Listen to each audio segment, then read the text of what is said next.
Hello there everyone, welcome back to our channel. In today's video you are going to see how to add overlay in CapCut.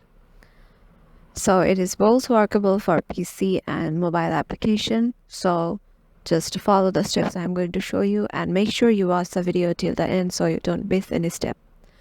So head over to your CapCut application or open it on your PC and then just head over to a specific project, or you can just add a new project.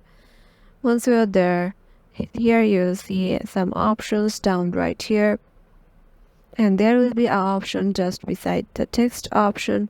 There is an option called overlay.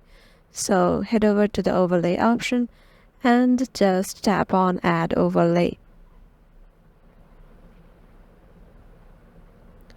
Once you're there, you'll see a list of videos in your camera roll, and that might you need to add as an overlay on your CapCut project.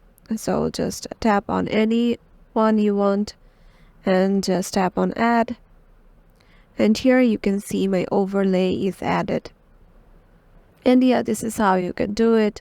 Hope this video will help you out, and make sure to give it a thumbs up and subscribe to our channel, and we will see you in the next one.